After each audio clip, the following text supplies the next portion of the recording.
Hello and welcome to Nerdarchy for Nerds by Nerds. I am Nerdarchist Ted, and tonight we're going to play some 5th edition Dungeons and Dragons. Tonight we have session 10 of the Old Guard, a group of retired adventurers back out at it. Before we dive into tonight's game and I toss it over to our illustrious Dungeon Master, there's a couple things to mention. Our friends over at Easy Roller Dice, if you want to help support them, down in the description below, you'll find a link to their website. It's an affiliate link. You can follow that link or use the promo code there to get 25% off your first order with them. In addition to that, if you'd like to join yours truly or Nerdarchist Dave this summer for D&D in a castle in Ohio, not England this time, you can do so. Dave is running a campaign that is going to be 36 hours, done a la Viking style. It's going to be amazing. My campaign is, well, it's going to be awesome because everyone gets to play a lycanthrope. So you get to use the rules that I've come up with for that. So down in the description below, you'll also find a link for D&D in a castle, as well as a promo code to get $200 off your registration. So go check that out if you're interested. We'd love to have you there. I'd love to hang out as well as play some games. So without further ado, over to you, Robin. Cool. Hi. So a brief content warning before we get rolling. This game features PC struggling with alcoholism and thoughts of self-harm. So if you're in a bad place for either of those things, no one will think less of you for skipping this one or coming back to it later when you're in a better headspace.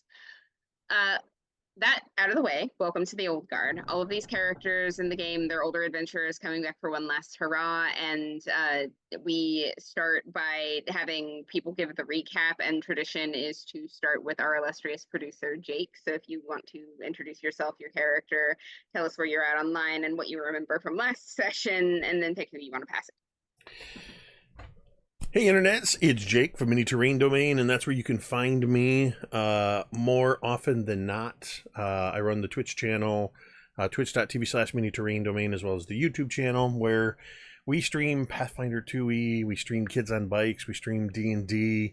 We've got a campaign that just recently hit its 100th episode and is almost over, but rest assured we have a brand new Pathfinder campaign coming later in the summer. Our Kids on Bikes game that Ted is a player in, that we play on Thursday nights, just 2 episodes ago hit our 50 episode mark. We're in season 2 on that one. And then we have every other Tuesday we run a D&D 5e game called Sky Metal Iron Gods. I am playing Raziel Rune, the party dad. And when I say party dad, I mean dad of the party, even though we're all a bunch of old guys, not like he's a total partier. He's a zealot barbarian that doesn't get mad, he just gets disappointed. He has as I said, he's a zealot barbarian. His zealotry is for Saint Adelaide, who has been gone some 20 years and only recently resurfaced. So when given the choice to go with Adelaide, Raziel turned his back on his allies and sided with her.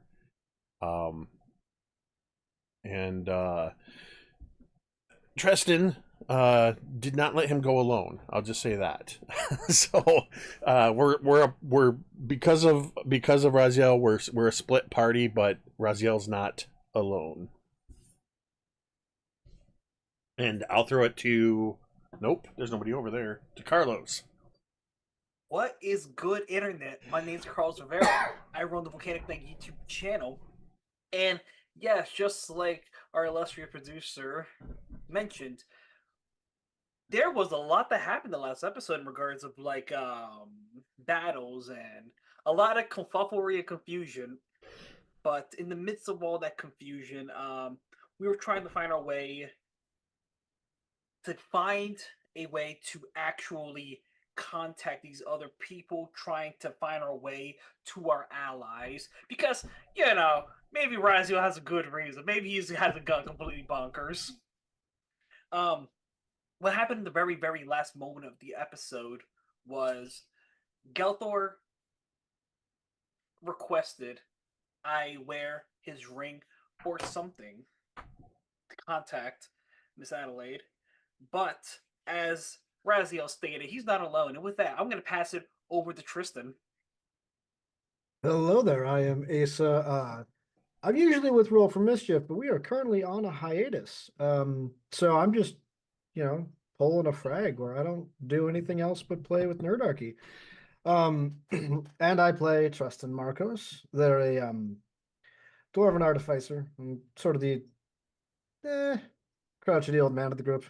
And they are currently in a prison cell with a tiefling who has got some knowledge that Tristan might want to learn.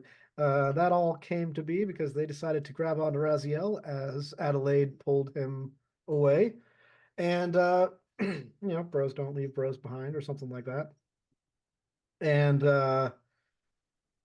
put me on kind of the wrong side of this situation because I'm the only one in this group of people who doesn't have any respect or reverence for Adelaide.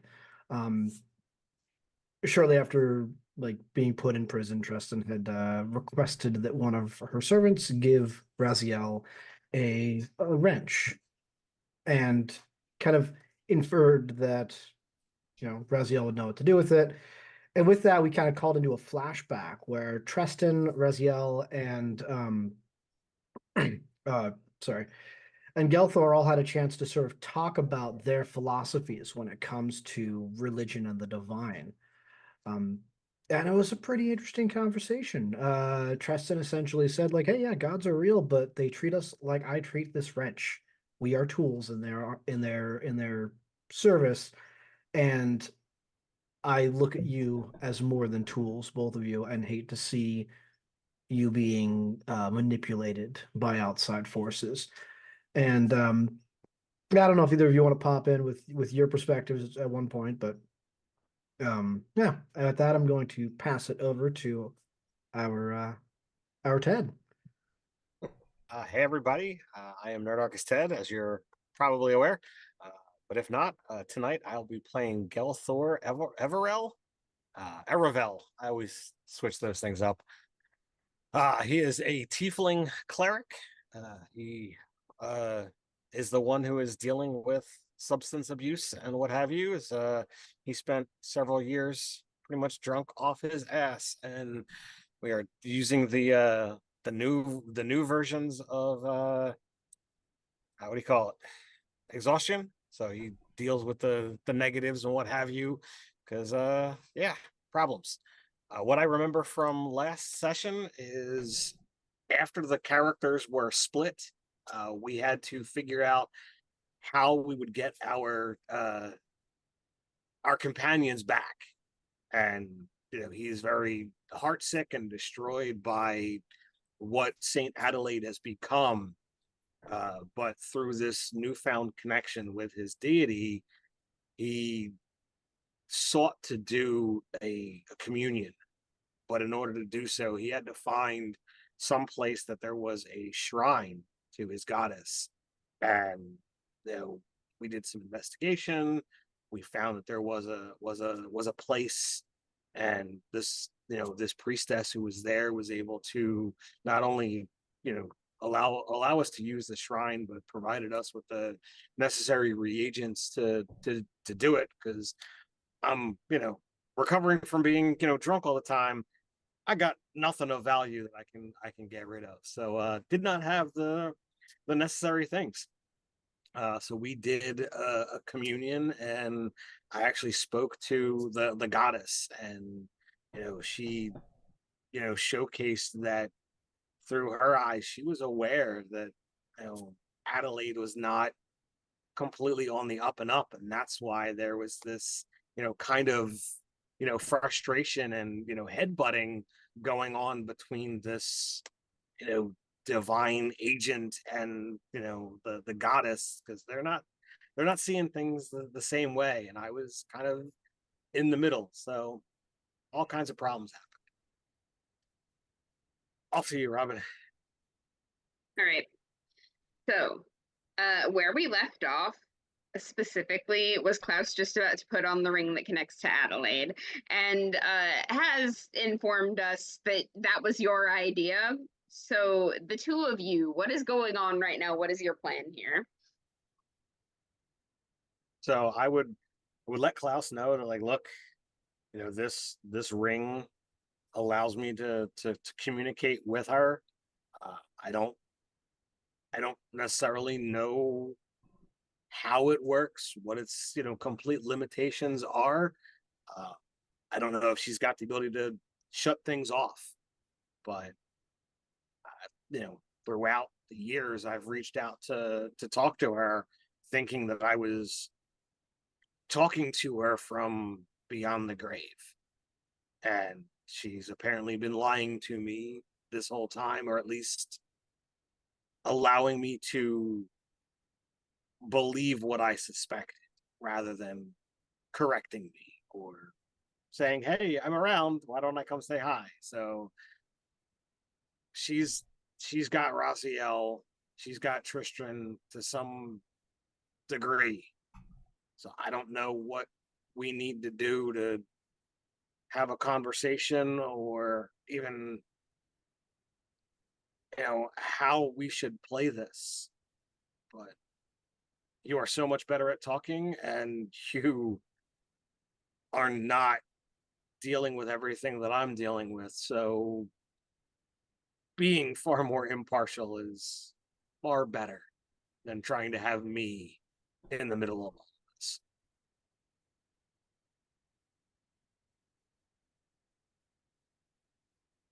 Friend, to any negotiation of any kind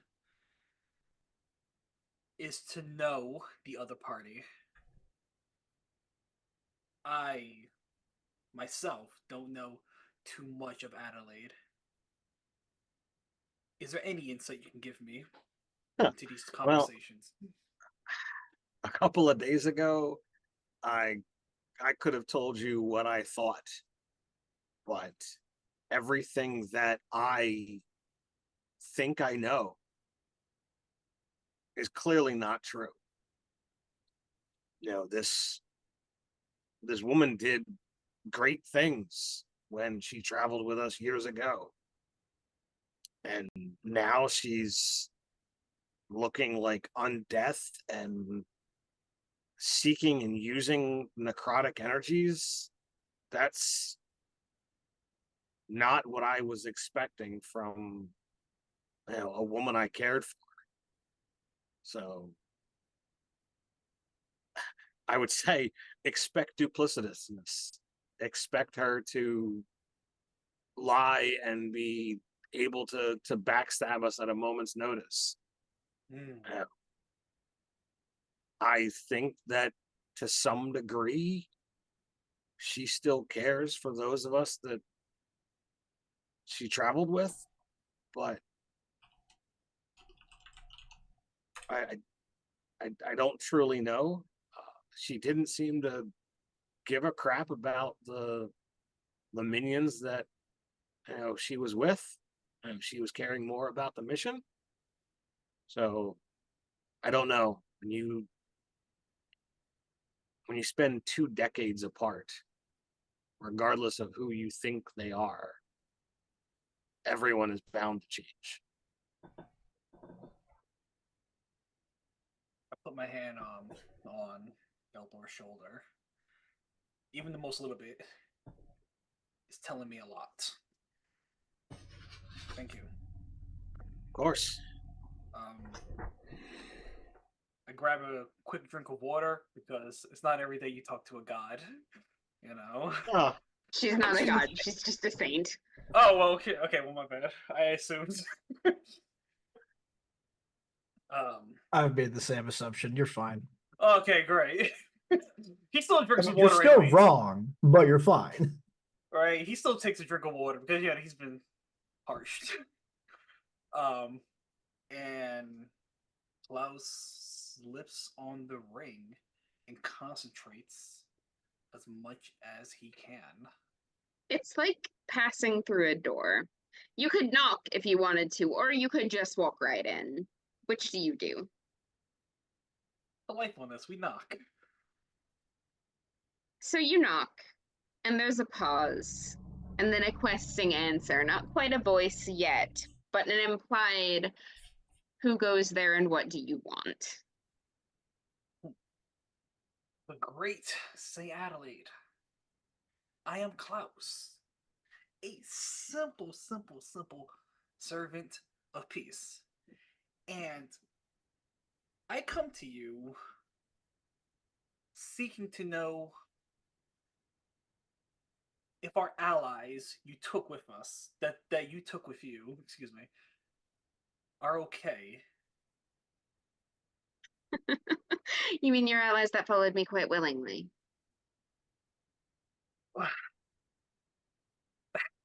Yes, those allies. I hardly Now, kidnapped them. They're both hale and whole and well. of course. And I recognize your power and your righteous cause, but something doesn't sit completely well with me. You were known for such divine gifts, and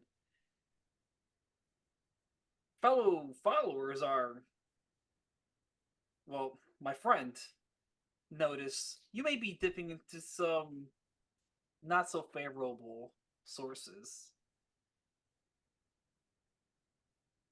If we help you, can you return our allies?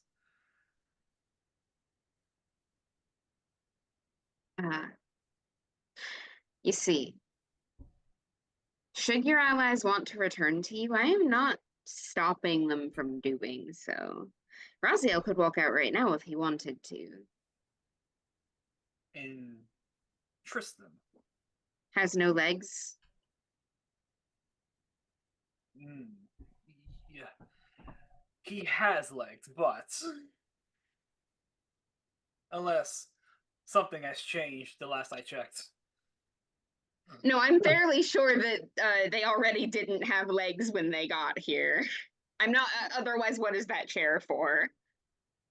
Oh, I didn't know. Yeah, I thought they used didn't work to him. My bad. Oh no, straight up No. only has one working arm. The rest are all amputated. Oh my god, I didn't know that. Okay. And it's missing an eye. Oh my god. Now you're caught up.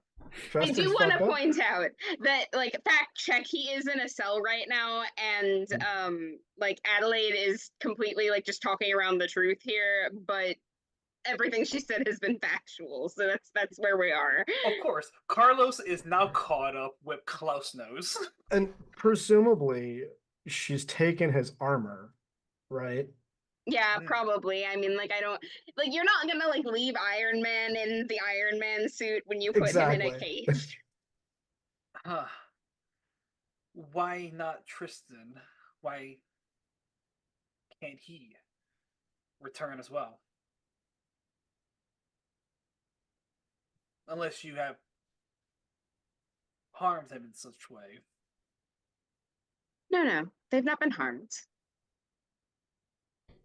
However, certain events transpired that made it less than wise to let them wander freely about the compound. If I go to them today and they say, I want to go home, I will have them escorted back to you.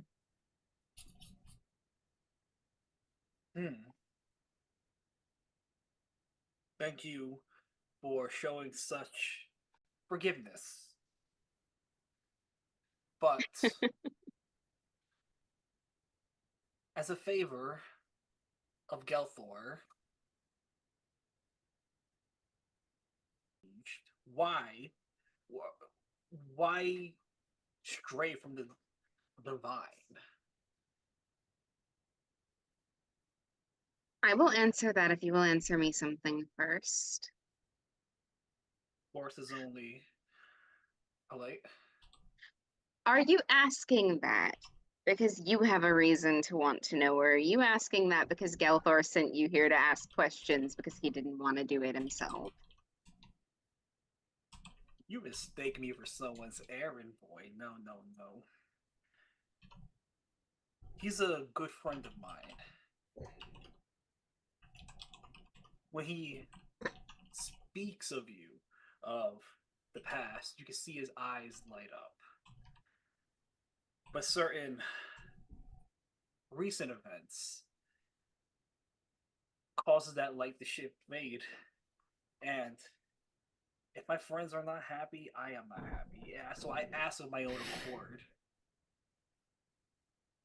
All right, give me insight with advantage.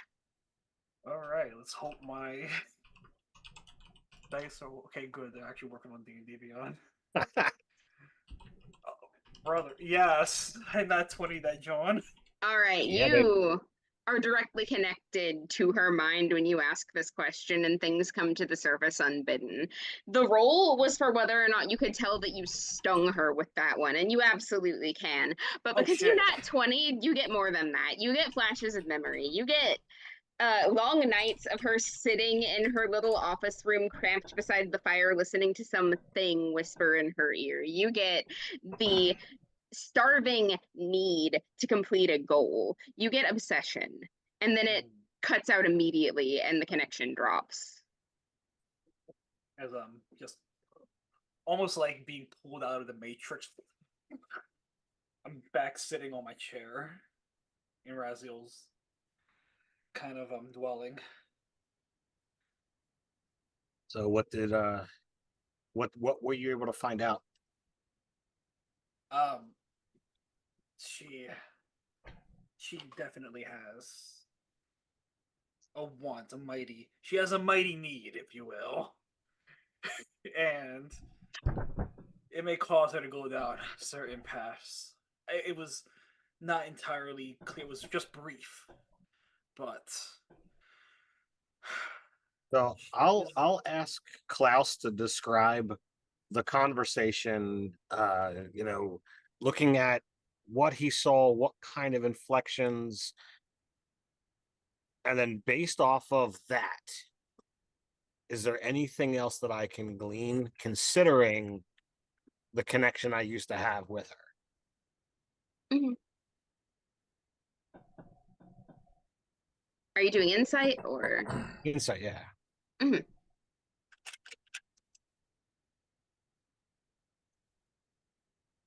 So that's a 21. All right. it's on fire tonight. So all right. From the descriptions of what was said, you're sort of putting together a picture here because you have seen that behavior from her before. When she opened the Convergence to begin with, it was nights and nights of feverishly sitting up and sketching things as if she had been stricken by some inspiration. And this is just like that, except not quite the same. It feels like that, but painted with a coat of tar. Now, did she ever go into any kind of detail as to like why she was going in this direction, or like whether she felt anything beyond it? Um, was there other instances that I might not have thought about of her feeling more like a puppet rather than it's being her own situation, her own choices? You do remember one incident in particular. It was a night that, and this was before you ever had a problem with this stuff. You had both gone drinking together and everything had gone fine. You were the only one that was there. You were the only one that saw it. She had gotten a bit tipsy, and for a while there, had just gone on this almost feverish ramble about how she knew exactly where it was and it was just on the other side. And if she could only just scratch through it, all of the problems would be solved. But you knew that not all of the problems would be solved. That it's going to take more than just one thing to clean up the vast mess that is the world. Did you tell her that or not? I probably would have. All right. Give me a retroactive persuasion check with advantage, just to see how Okay. this goes. Sure. Okay, well, good thing you said with advantage, because the one wouldn't be all that great. So that would have been a 17. And you remember that she turned to you and gave you this almost wistful look and said, I still have to try. I But imagine there would have been a back and forth about, like, you know, having to try is what makes it worth it. If it was just an easy thing, you know, then it wouldn't be satisfying. no, I never expected it to be easy. Uh, it's not going to be, no part of this is going to be, but I still have to do it.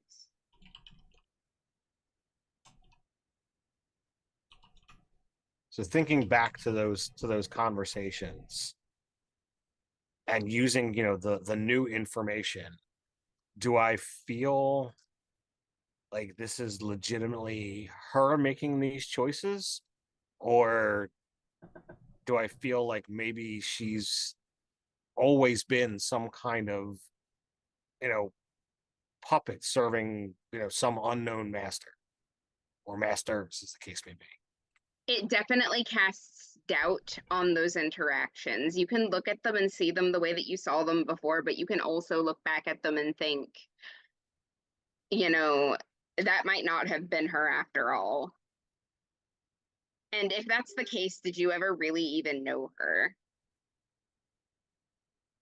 Well, that's currently, you know, Gelthor's, you know, kind of line of thought is, you know, if she's willing to do this, then I didn't really know her, because this is not like, I mean, this feels like the opposite of what she was trying to do.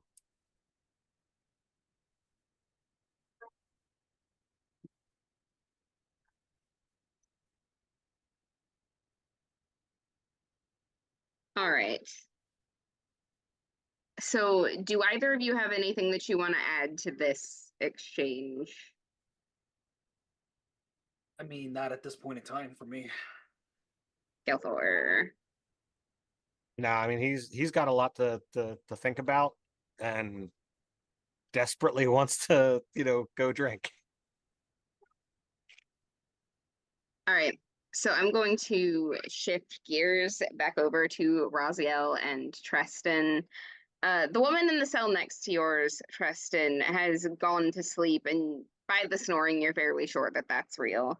Raziel, you find yourself entering the room with the holding cells. Why are you here?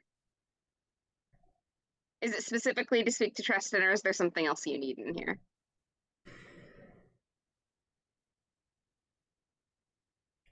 Did you want to give a response to my message in person? Yeah, Sorry. Did you do the message? Did we do that on air last time? I don't remember if we did. Robin, you might be able to chime in here. So on the wrench, Tristan had cast message and had sent the message to Raziel that says, there we are. Are you sure you can trust her? She has been in contact with Gelthor this whole time and hasn't once reached out to you. And that was the real reason for the whole spanner thing. So I think that, yeah, that would be why I would be here, is I would be coming back with this wrench in hand. Is Tristan behind bars? Yes. So I think I would, as I approach Tristan, you would hear this sort of ting, ting, ting, ting, as I just strum this wrench against the bars as I walk towards them to get your attention. And then I look at you.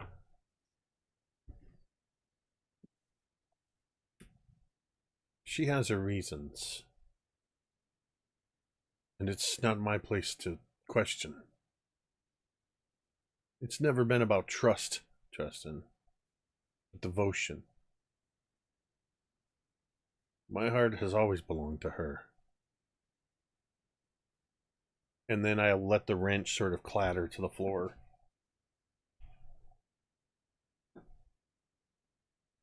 I just kind of nod and. Well, sounds like you made up your mind. I have no desire to change it.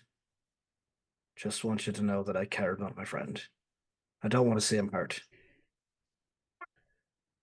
It's not that my mind needed to be made up or to be changed. This isn't a question of decision. It's a question of faith. I don't know why, and nor do I need to know why she chose to disappear for all these years. But she's back. I mean, I have to believe there's a reason for that.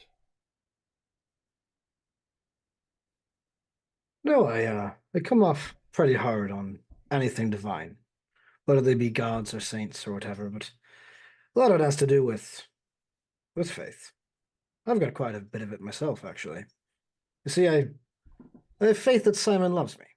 I have faith that he'll be there when I come home from a hard day. I have faith he will sit down with me and massage the nubs that have gone sore from a day of wearing those damn harnesses. But you see, that faith is backed, and that man showing me every single day, with all his actions. What he says and what he does are true. What do you have faith in with Adelaide? Where is she leading you? Are you willing to go down that path?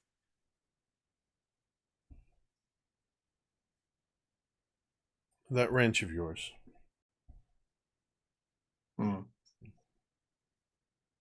You put it away in your toolbox. And it sits there until you need it again.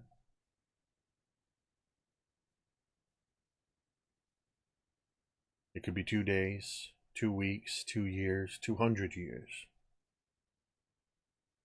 That wrench will be there when you need it. That's its purpose. It's been 2 decades. And she's back. And while I'm more than a mere tool, I am and always have been in her service.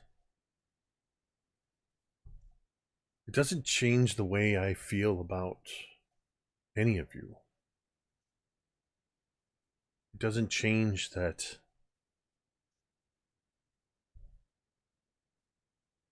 we all care about why we joined together again in the first place.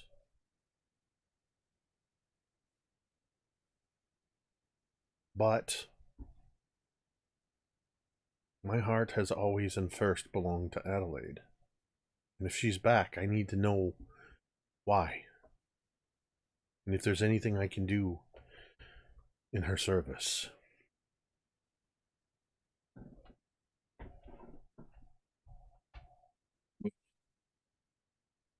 All right. Well, maybe it's not me you should be sitting here talking with. Maybe it's Adelaide. Maybe you got some questions for her. I'd suggest you ask what it is she's doing. I'm sure she'll tell you straight. Even if I don't agree with her, I seem to think she's pretty honest. And once she's told you everything she plans to do, think about who you've been for the last 20 years. Ask yourself, is this something that I want to do? Can I live with who I become? Being the tool that I'm choosing to be. Yeah, I just called you a tool. The player heard that. Raziel chooses to not acknowledge that as an insult. It may not be an insult. I think. Can I ask Robin? This is up to you, but can I ask Tristan to make an insight check on Raziel? Do it. I would love to. And not using my metal dice because I don't have armor. I'm gonna do. Ooh, oh, what is that? Never mind. Okay. I critically failed on my attempt to mask what I was trying to mask. Well, I rolled an 11, so that's a 13. So I rolled a 1, which would make deception a 2. You've known Raziel for a very long time, and when you say to confront Adelaide directly, his eyes dart away from yours, and he doesn't meet your gaze, and you realize that probably the reason why Raziel is here talking to you now is that in the entire time since we've been here, he's been wandering around this area, deliberately avoiding direct confrontation with Adelaide. Sounds like I already picked up my insight check before I even rolled it. I'll just kind of nod and say, yep. You can take my wrench if you want. If you leave it there, I'm going to try to get out. I glance down at the wrench, glance back at you, and I don't make any effort to pick it up. And I will start walking away, but I do make eye contact with you once again, and you can see that my brow is furrowed a bit. And I'm going to continue wandering this area, thinking about Tristan's words, but probably not any more actively avoiding confronting Adelaide, but definitely not looking for her. I think Okay. I'm more aimlessly wandering at this point. Tristan, Mm-hmm. give me a perception check. Mm-hmm. Perception is +5, 23. Your cellmate is no longer snoring. Hey, Nessa, you awake over there? And there's like sort of a rustling of the pile of like rags that serve as blankets. And she sits up and turns her head to you and goes, I think you're getting somewhere slowly. That's usually how it works when I only have one arm. That's a good thing you're stubborn. Yeah, want to grab that wrench for me. It seemed to be, out of my reach, whatever. Yeah, she'll like scoot over and reach through the bars, grab it, and fling it to you. I'll chuckle and pick it up and fling it back. I was sort of being an ass. I'm not trying to get out, but if you want to. I mean, I really do, but it feels like it would be a dick move to just leave you here, so I'll make my move when you make yours. Gonna be waiting a while. I'm here as long as Raziel is. And otherwise, I'm here as long as they decide to keep me, so it's better than nothing. She like That's fair. flops back into the pile of rags. Well, we ain't got much to do. Yeah, fancy a bit of a gab? Sure. Think it's a good place to sort of like end with Mm-hmm. bits of small talk, and eventually I bet the two of them scheme. They seem like schemers. Oh, completely. Raziel, I do have one more note for you before I flop back over yet again. As you are wandering, you do sort of encounter Adelaide, but she's got her back to you. She seems to be meditating in front of a fire that is far bigger than it needs to be. Her hair has all been pulled to one side of her shoulder, and you can see the back of her neck. And there's a sigil on it. Just like black ink stretching across the skin.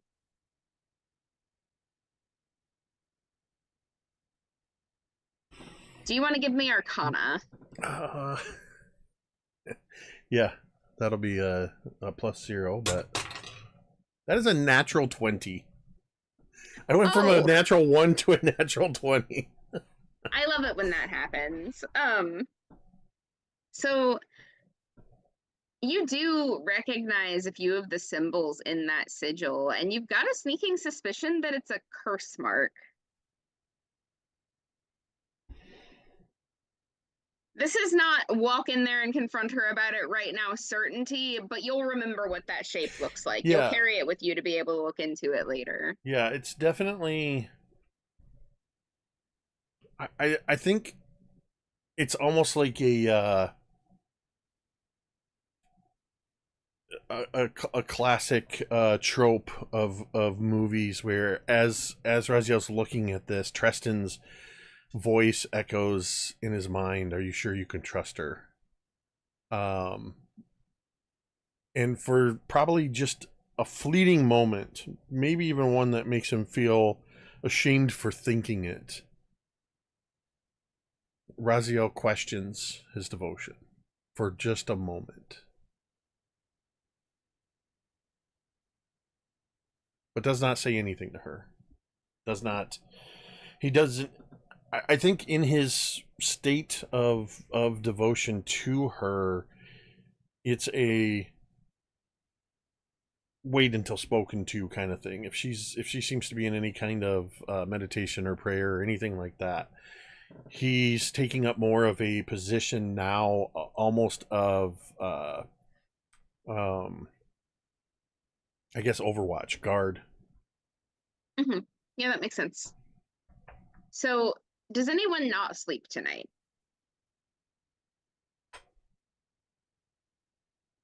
All right, everybody's going to bed like a normal people. So, the next morning, you may not be aware of this instantly, but when you wake, something is missing. You tell me what that thing is. Probably not something huge. It's probably not like your weapon or something, but it is something that matters to you. What is it? Gelthor. Going to my inventory now because there's not a whole lot of.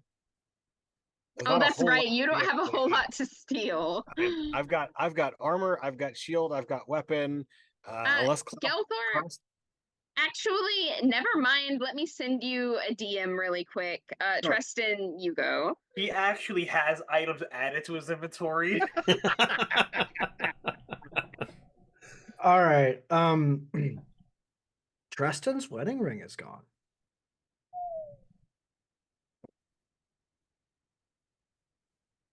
Oh, that's quite personal. Mm-hmm. Klaus. It's gonna be Klaus's perfume.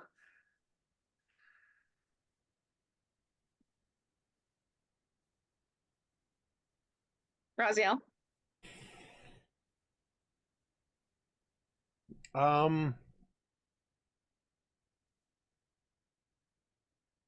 Looking at my inventory, I have a dice set that was probably part of like my background equipment or whatever. I imagine these were probably a set of dice that were carved from some, something like onyx inlaid with a silver or even mithril or something like that. A valuable set of dice that was probably gifted to him many, many, many years ago. And one of those things that while he doesn't play dice games much anymore, it's one of those things where he just, like a totem, you touch every morning when you wake up kind of thing. Mm-hmm. And that's why he notices that they're gone. All right. I like that you worked that into the flow of things. So let's work backwards now. Klaus, how do you notice that your perfume is gone? So it's almost like a daily ritual since the Red Lucas incident. It's what he wore that same day as almost like a constant reminder of it. So every day he puts it on just as a reminder for him to do his best. And yeah, what? It's not there. Goes to his bag to see if he misplaced it somewhere. Tristan, if you don't know the second your eyelids open, I will be astonished, but I'm gonna have to ask anyway. How do you discover your wedding ring is missing? Yeah, it's one of those things where like Tristan kind of slowly comes awake, a bit groggy, and like like stretches their one arm and like comes to bring it, kind of run it over their face, and then they kind of go, no, no, no, no, no, no. Fuck. Ness, is there anyone in here? What? No. I mean, I'm here, but Wait, and she like sits they up. took everything else from me. My fucking ring is gone. They took my wedding ring while I slept. Who does that? Your passive is 15 last I checked, so you notice immediately that she's missing something too. Her ponytail has just been cut at the base and her hair is very short and messy now. Dang. What? No, normally I'd say something kind of snarky, but yeah, someone cut your hair. And she like reaches back and you see absolute fire fury cross her features. Like someone is going to have broken bones if she has her way about it. All right, let's take a deep breath. Just someone is trying to fuck with us. It's working. Yeah, that kind of is. So, does that mean we get out of here today? Yes. Yes, I All think right. it does. This is important. All right, you start working on the escape plan. I'm going to look for clues. Figure out who even got Sure. in here. All right. So, give me investigation.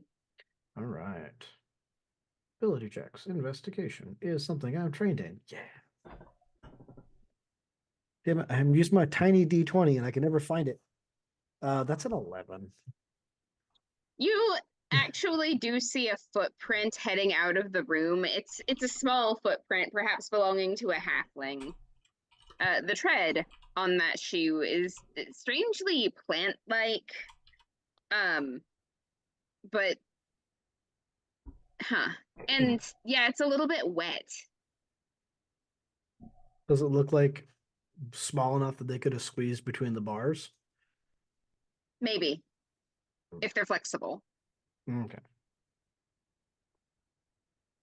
Well, there's a footprint here. It's odd. It's wet still. Just the one. Maybe something small, halfling, squeeze through the bars, possibly.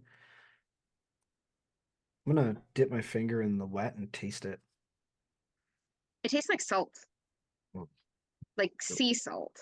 Ocean water. Does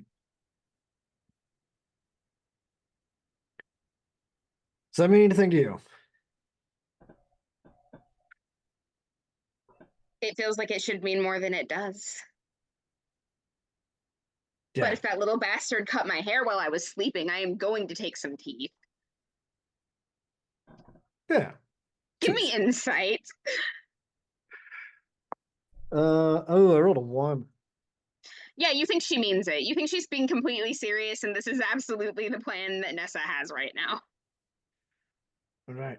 Find little bastard, take his teeth. And make sure Raziel's safe.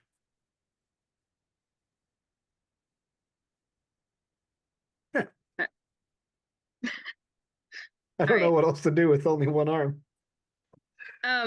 Yeah, so I'm gonna at that point hop to Klaus. How do you go about looking for your perfume? Oh man, like Also, can I do a little like DM intervention here and have Absolutely. Gelthor present for this scene? You guys are in the same room while this is happening. You tell me where that is and what you're doing. Yeah, so I'm like, damn it, Geltor, do you know where I put my perfume as I'm looking through? I'm not like violating Raziel's belongings. Anything that I felt like I was nearby. I'm just like here. No, not there. So I'm pretty sure I saw you, have it last night. I mean, don't you normally like set it out for some kind of like early morning ritual or some nonsense? Yes. The last time I remember using it was yesterday morning, of course, but then we were in the other dimension. Did I leave it back there? Did it fall out? No. Give me No. investigation, Klaus. Okay.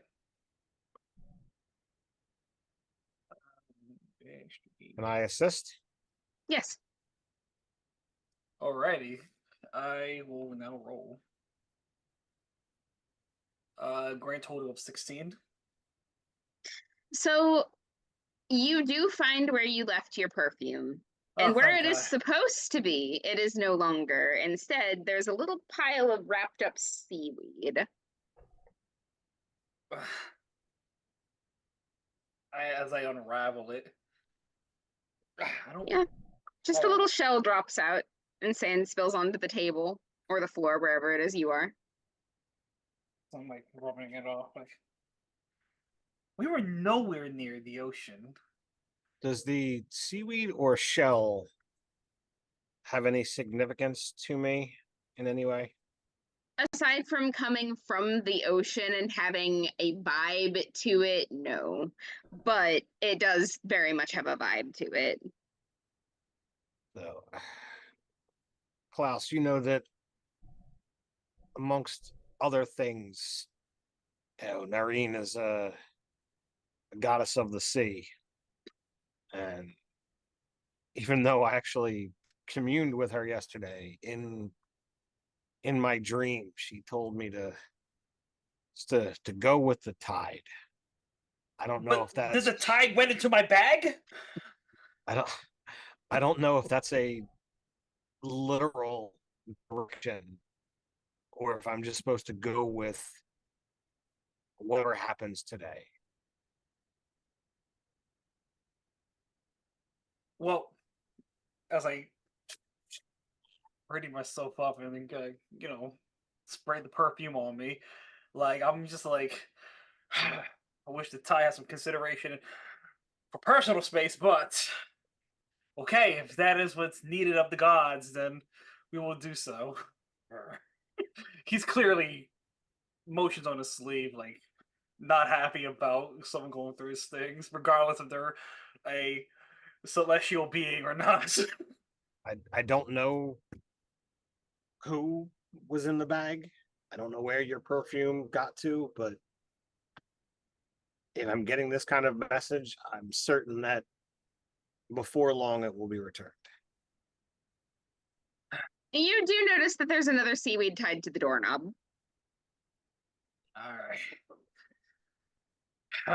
I think that is Breadcrumbs. the way. Yep. I'm on my way. So you're gonna follow the seaweed. Oh Yeah, I will pick up the shell though. All right, Raziel. What do you do when you notice your dice are missing?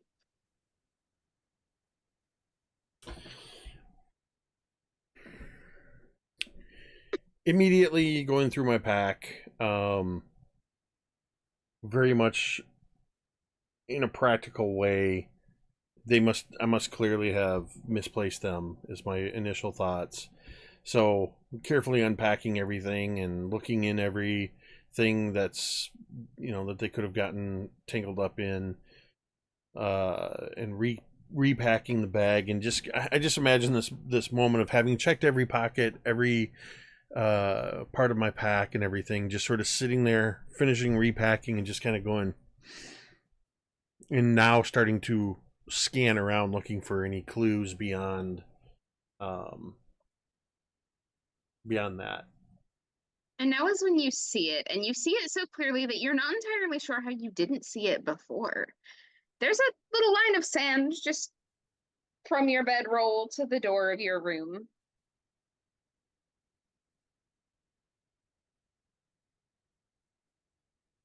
Well, I'm clearly going to follow that. It leads you back to the chamber, the one with all the holding cells.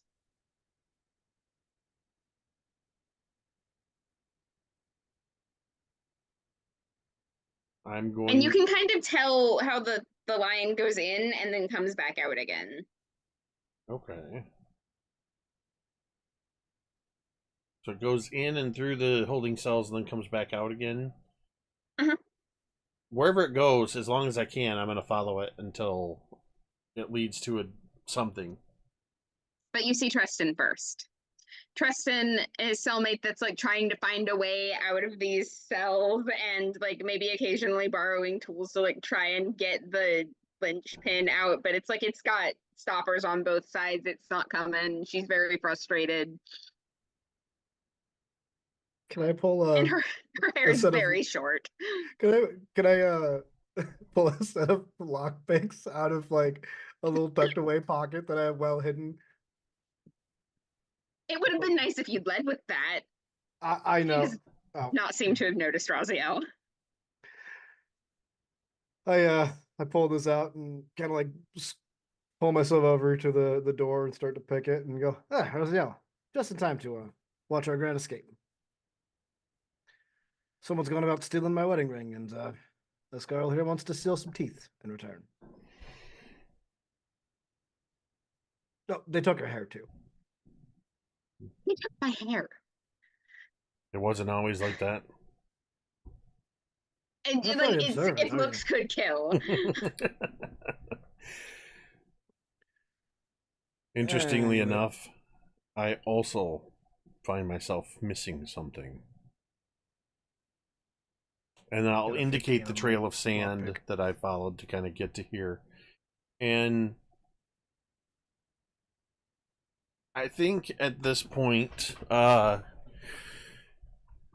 as the tiefling is trying to pop the pins and Tristan's trying to pick the lock, I'm going to assist in opening the door just with brute strength. I have no orders that he's a prisoner. It's true. You don't. I'm not violating any orders as far as I know.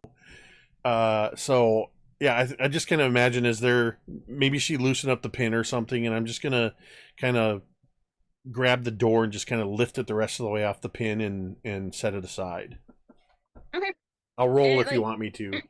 No, you're good. And it's pretty easy between the three of you. You get the door off, and you guys, well, first have to stop and get Preston's armor, but then you're on your way. That's a wrench is a pretty bad fulcrum. You shouldn't use that. Just for future reference.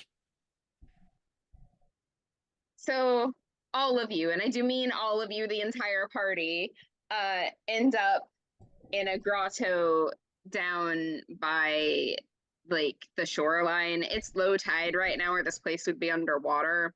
But you see the little footprints just sort of like walked in there. And you see each other outside before either of you goes in, coming from opposite directions. What do you do? Honestly, thought it'd be a lot harder getting out of there. So I would kind of wave to everybody else. You see Gelthor say Adelaide returned our friends to us, just as promised.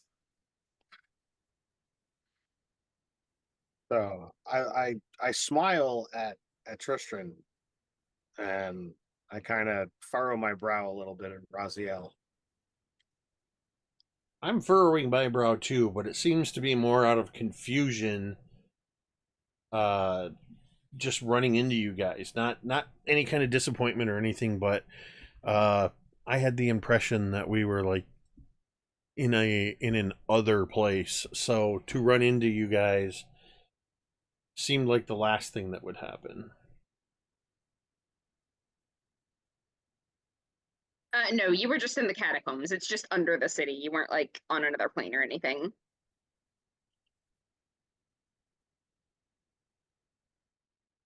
Okay. So did you glean any information from her, Raziel?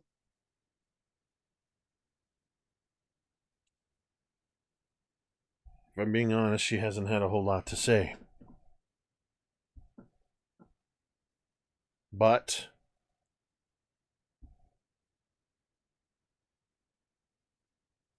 Tristan, have you a piece of parchment and something to write with?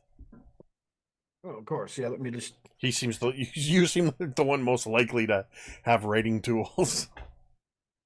pop out a little like scroll case and hand it to you. There's some parchment and little pins in there. A I'm link. gonna take advantage of the fact that you are a dwarf and sort of on the shoulder of your armor place the parchment, and you just hear this sort of scritching for a moment. Not and too later. You're gonna scratch the armor. I'm going Is, to. is the tiefling with them? Yes. I'm gonna do my. Oh yeah. I'm gonna do This my. is my friend Nessa. Nessa, these are all of my other friends. There's tension going on. I'm doing my best to recreate the curse mark that I saw on Adelaide's neck. Okay. And then once I finish with that, I'll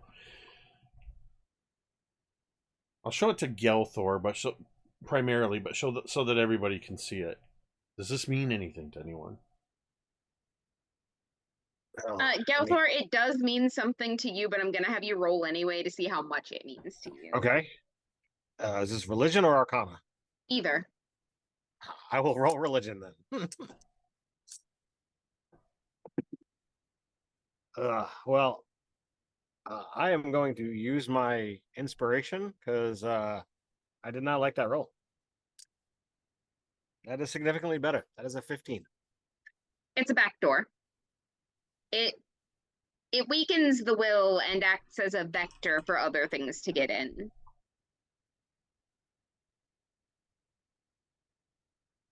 I've spent much of the time since I confronted her, and this seems to provide a little bit of proof. I think that there is something controlling her. I think she has been puppeted by something, and this is that curse mark, call it whatever you will. This is what is allowing that to control her.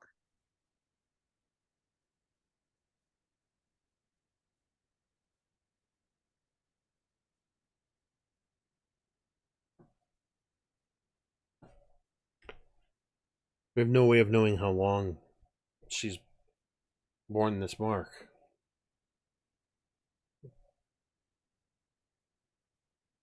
So would I have known of any kind of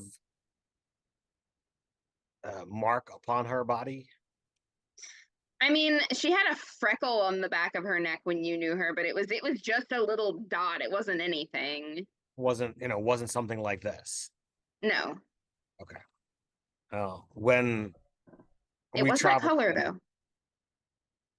when we traveled 20 years ago, there was nothing like this. Whereabouts on her neck was this mark? Right in the center. And is that where the freckle would be? Yep. I have no way of knowing for certain, but perhaps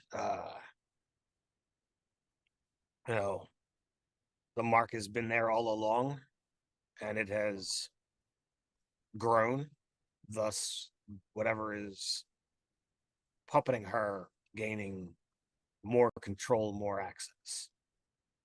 I can't say for certain. It's my speculation.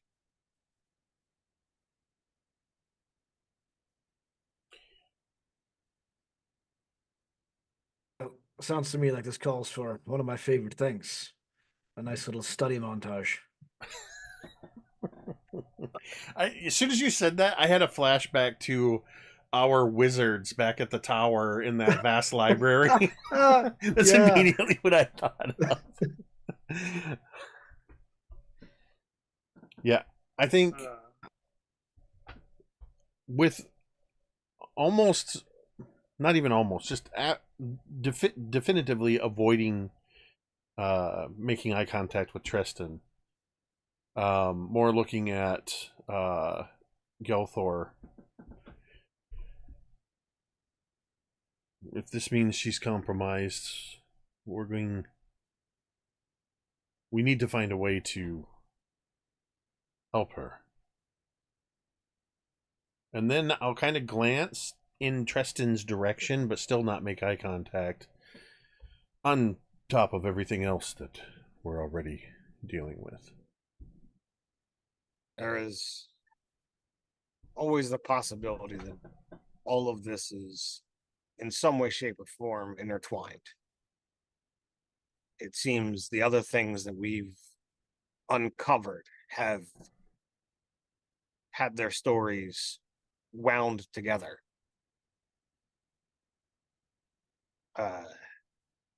I'll look to Nessa. Does she have any kind of house markings? Yes.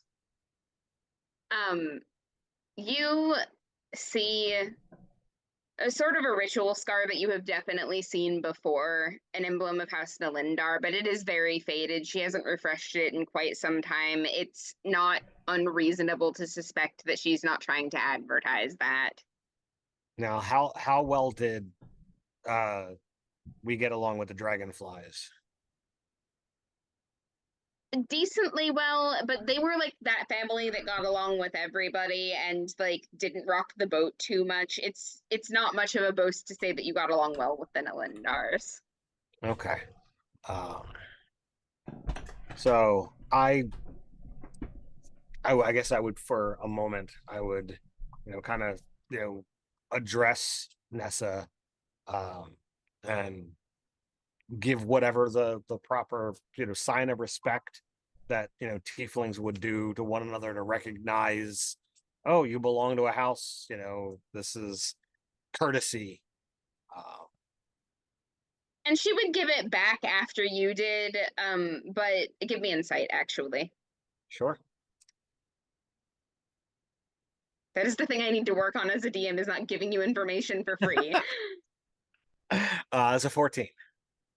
All right, yeah, you get the impression that it's just she didn't notice and wasn't thinking about it, rather than that Sure. she was trying to snub you.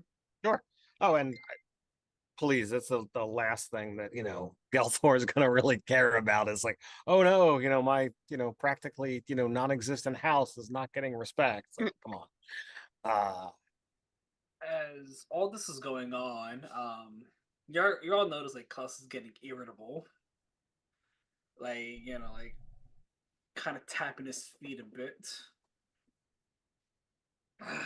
Are we at, you said like we're at the water's edge, that they came out of like some kind of underground passageway? Yes.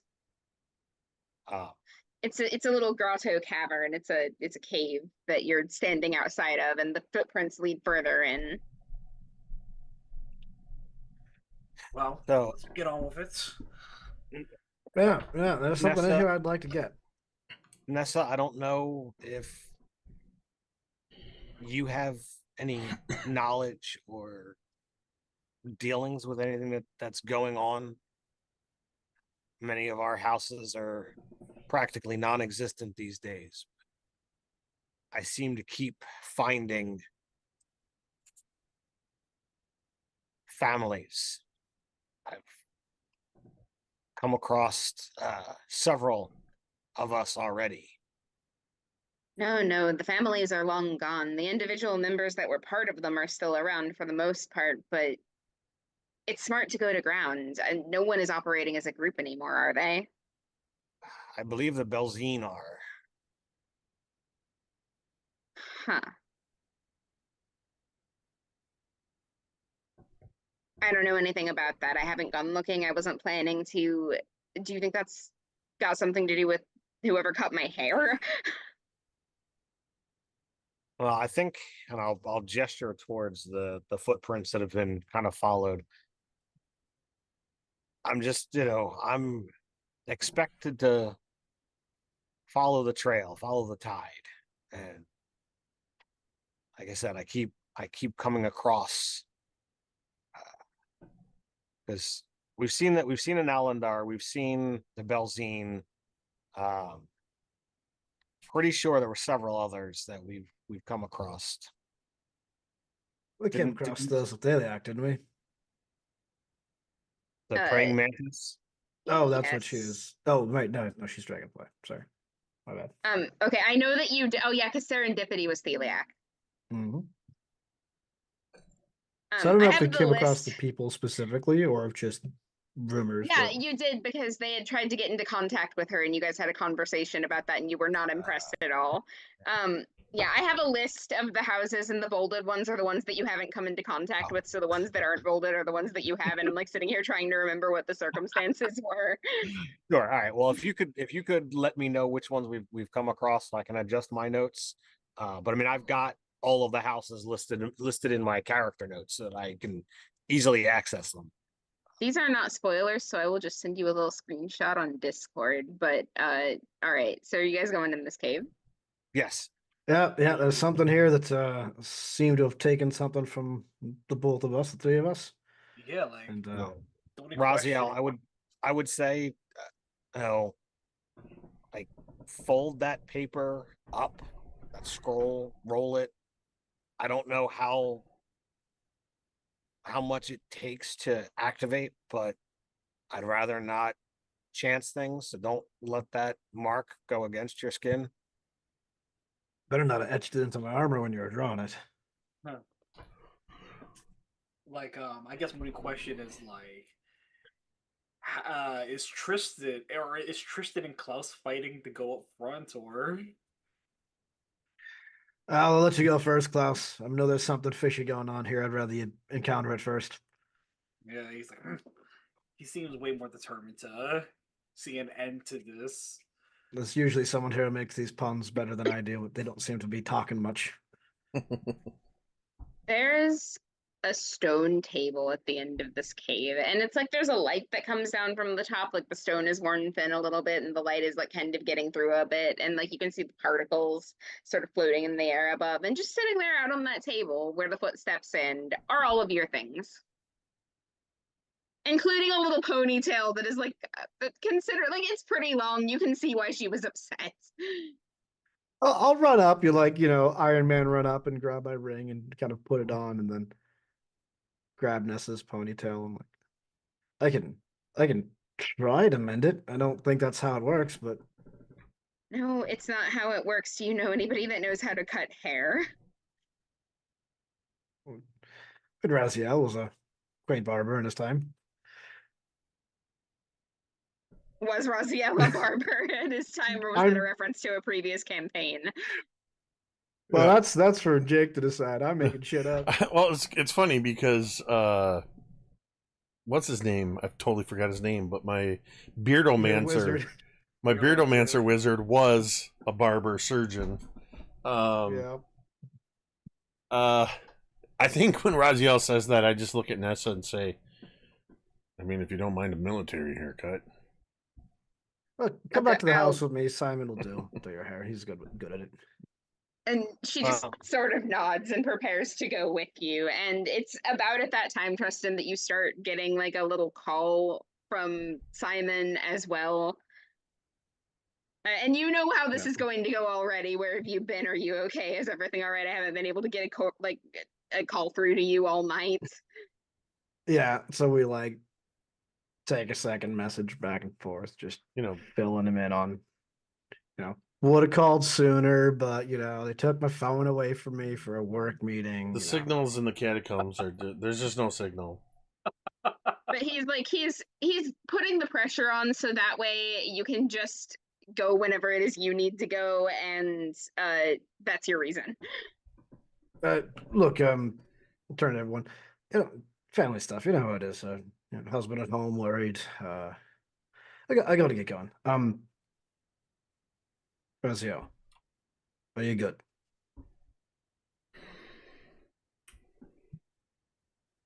I haven't changed my mind, but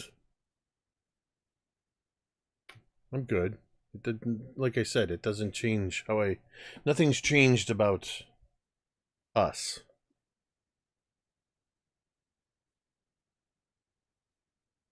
All right. Well, take care of yourselves, and Nessa, you're welcome to come to my house. We'll make you a meal. I'm sure you haven't had something nice to eat in a few days. Well, Yeah, I that think sounds amazing. that I can't imagine all of this was done just to get us in the same spot. So I'm looking around trying to see if there's, you know, what shoe is about to drop, or whatever have you. Um, you Yeah. know, Gelthor, you see where the footprints went behind this table and where they stopped, and they just don't move from there. I'm gonna go check it out. Okay. I'm gonna take this moment to head out then. Both me and my character. Mhm. That sounds good. Yeah. Good night, everyone. Enjoy the rest of the session. We'll see you later. All right. That is.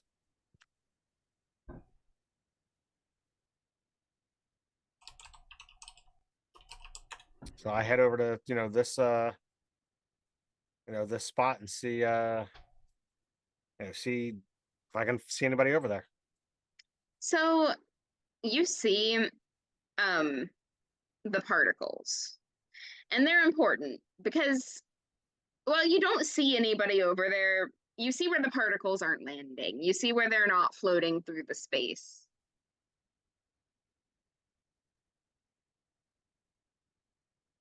Yeah, I know you're here. Would you like to come out and have a conversation? What's your AC, Ted? Oh shit. AC is 18. Okay, so a little lob of seaweed comes sailing at you, and you are easily able to move out of the way of it because you sort of saw it coming. So I think it would be funnier, like, if it just splats against the breastplate and slides down without doing any kind of Okay, yeah, damage. perfect. That's what Um, happens. Was that supposed to do something? Look, I'd like to have a conversation. So there's a flicker. Invisibility drops for a moment as this creature lulls out a tongue that comes down to about the level of its nipples, and it's like very gnarled. This thing is like tiny, and it's got like long bat-like ears that sort of hang a little bit. It's got a mouthful of like, have you ever seen an anglerfish? Yes. That's what this thing's teeth look like. Its eyes are Okay. huge, luminous, like the kind of big eyes that you see it deep enough water that you get some light, but not a whole lot of it. You see like patches of scales along like sort of seal-like blue skin, webbed hands with claws, and it like just blows a raspberry at you before the magic starts to flicker around it again, and you know that it is going to disappear again and very soon, and I'm gonna have everybody roll initiative at that. Man, it's a thief and has a face only your mother could love. Damn. Hey. Awesome. Alrighty.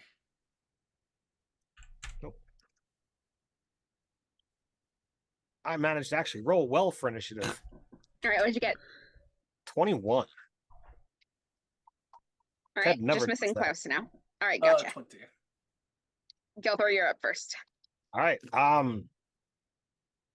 This is a stupid idea All right, because this is just dice. But I want to grab the character, grab this creature, just like grab a wrist. yeah, go for it. Give me your d20. Uh, I think that's a grapple, right? yeah. Okay. Like I thought, 9. It not one. So you got it. By the ears, if you want. No, I mean I just wanted to grab its wrist. I'm not looking to hurt the thing. I just wanted to. I want to have a conversation. So I just try and stop it from getting away. It responds with a high keening re sound to speak as a free action, and then Klaus is up. Okay, so I'm gonna, if that's our goal to not do that, I'm gonna use unsettling words to make this thing fail its next save by a d8, and that d8 number is a 3, so whatever it makes, it needs to take a -3. And I'm going to cast Calm Emotions on it to kind of like keep it from freaking out. It's Okay, gonna what's the DC? Or uh, what's the save? charisma save 15. Okay. And it's got how much does it get taken off? Just -3. Just -3. Okay. Well, that -3 was the difference between a pass and a fail here. So it just kind of eases down at that point and like looks at where Gelthor has its arm, and then it just like sort of like but it's watching you with wary eyes. Down. Good We're all job. chill here. We're all chill here. Relax. Yeah, Not I gotta chill. say, I love that combination there, Carlos. Yeah, that was good. Man. Very effective. It worked, baby. I mean, that's my turn, I believe, because I did all my actions on that. Well, you guys have avoided a combat. It's not attacking, at least for now, unless you guys piss it off again, in which case we might still have a combat, so I'll keep that initiative on my screen, but it's standing there and just, yes. Can I ready an action Yes. in What is case it goes hostile? I think usually these guys are used to seeing me fly off the handle again, get disappointed and go into a rage. But this time I'm keeping my distance while Gelthor has hold of this thing, and Klaus has subdued it through magic. But I'm holding my right hand at my side. And if anybody glances, while my hand is hanging down, it almost looks like black smoke is just curling around the fingers. Like something is about to happen. You know what? I love that. And if assuming we're out of initiative order, I'm gonna cast Zone of Truth on that thing. Yeah. Hey, Yeah, thank you God. can- So the good thing is Zone of Truth is not concentration, so I can keep concentration on calm emotions while doing this. This creature does not realize what you have done, and you can tell. I'm not going to make you roll insight for that. It is apparent to all of you that it has no idea what you just did. So we don't mean you any harm. Were you the one that pilfered these things? Lady Nightweird offered me a whole mermaid's purse for a few trinkets. A few mortal baubles. What are you going to do with these things? Nasty, undrinkable water and hunks of metal. Who offered you a mermaid's tail? Purse. Mermaid's purse. Lady Nightweird. You, Gelthor, probably just know that that is one of the epithets of Nareen. Okay. It's what the undersea creatures call her. Okay. So you did a task and you were to be rewarded. Why would you why would you wish to attack? Were you supposed to remain unobserved? Yes. No, see me. You see me now. And like this creature just like reach up and just pulls the ears down and like hunches a little bit and grumbles. How can I make this up to you? And like you see the eye just kind of open and look up at you, and like that look that like is universal to all children when they think that they can like con a little bit of extra candy out of you. Mermaid's purse.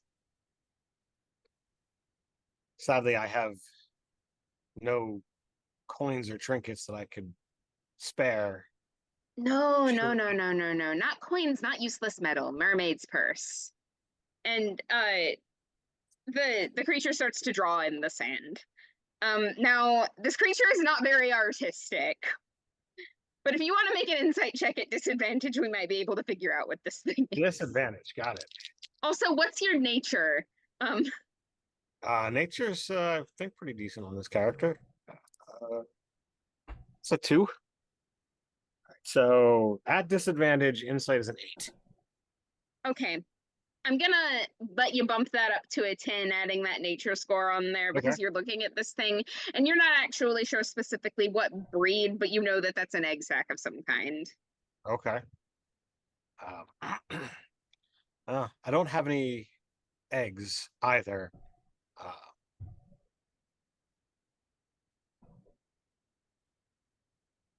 And I just kind of like I'll look to my companions. Do they have any eggs? Was supposed to have eggs this morning, but I'm out here in this goose hunt. What is goose? No, it's a Is vigorous. it fish? It's Bird. bird of the sky. You eat big flying things. Yes. Many things, but this mermaid's purse, why valuable? Because it's delicious. So you consume mermaid's purse. Yes. This Delicacy. delicacy. Gentlemen, it's a delicacy. Mermaid's purse, or Oddly, I think at least the I think I ingredients. know what a mermaid's purse is. Raziel probably doesn't, but I think I know. Very dangerous to acquire. Yeah, I think I'm right. Yeah, I'm pretty sure you are. When you said that, I'm like, So- okay, yeah, I think I know what it is. You did the task but got caught. Will you still get your reward? I will probably have to do other chores. Mother is fickle, mother is capricious. Isn't that her nature though? Yes. I start. So this might be a stretch of minor illusion, but like, I'm taking what this guy drew in the sand, absolute garbage, and I'm like, "Ugh," minor illusioning it. Can you describe it? And I'm gonna try to bumblefuck my way into minor illusions Oh, into how it looks. let me Google this really quick because I actually have no idea what it looks like. Oh, that's horrifying. It looks like the mask, like the kind that goes on your face, like for COVID, but it's black and like the strings are all pointy and kind of look like mantis bits. Like it's nightmare fuel. And that makes this so much better for me. So as for getting a clear image, Klaus's mind's like, alright, I think we've seen enough. Okay. Huh. And you eat this. Yes. Crack it open first and the things inside are tasty. Ah.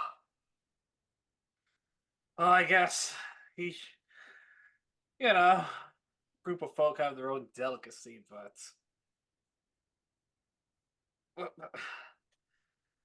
you just shouldn't take things that don't belong to you. It's very insensitive. Like, Well, thank you. Belong. Thank you for having a conversation. And I'm glad that I did not have to injure you or whatnot, since we both have some of the same goals. And the entity, it like kicks the sand a little bit and folds its arms and is just kind of wish I had gotten to take a bite of you, not going to lie. You want to take a bite? Do I look tasty? Moment passed. I guarantee you, like 98% of him is just pure alcohol. You're not gonna taste anything great. Never had land meat before. Do you want to try land meat? Creo is listening. Cleo? Creo. Creo. Well, do you come to the surface often, or did you come up solely uh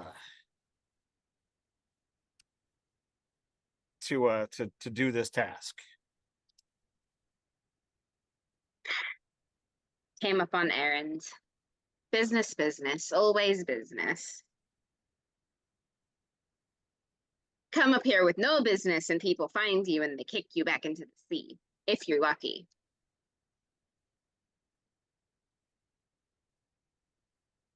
Well, I can't say that we'll have work often, but should you come up to the surface again, maybe there's things that we can have you do.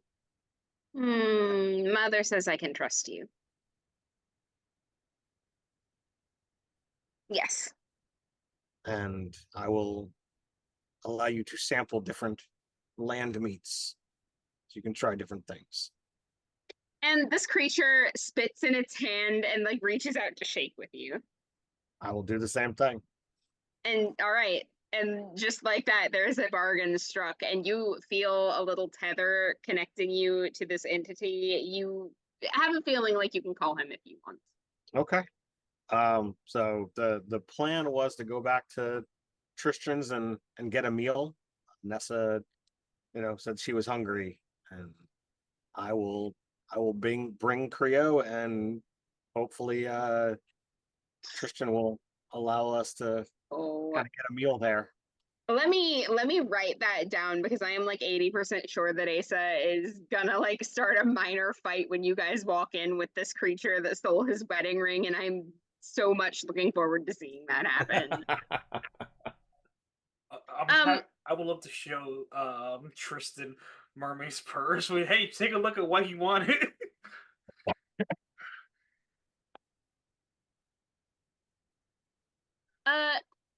So Klaus, did you actually get a chance to use your perfume before you left the grotto, by the way? Yeah, just by the time they went to make the deal, like I'm like, all right, this is vile. Okay. Well, it's a good thing that you did, because you pass Iridia on your way to Tristan's house. Yeah. And she makes a comment on how good you smell. Yeah. So inside, he's like, yes. And I was like, he's like, my lady, thank you. It's kind of like, arms are really fast, like, Does she side eye the weirdos that he's traveling with?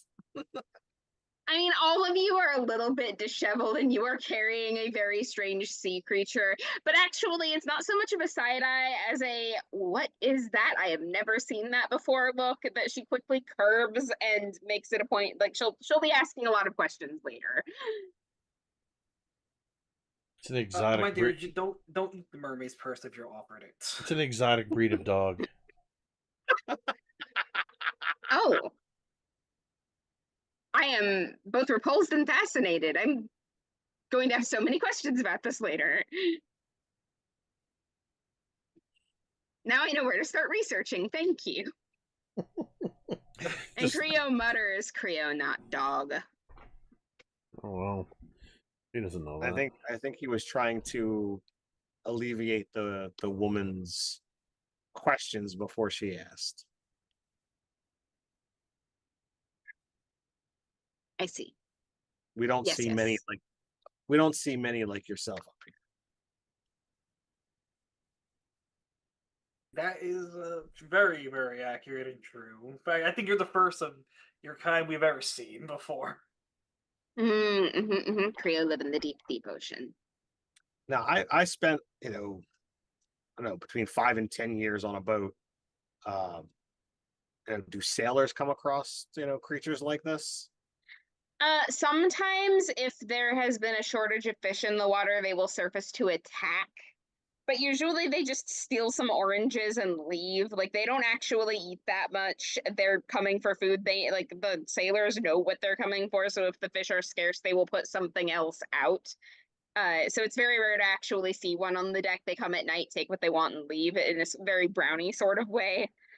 Okay. Except they don't do any of your chores. I like this guy, so. So I will basically, while we're walking, I'll just kind of engage him in conversation. Uh, ask like, is this tongue, what they speak below, or is there another language? And he's like telling you about it and how the fish don't speak the same language as the marrow, who don't speak the same language as the Creo, which, you're starting to get a feeling maybe not a personal noun.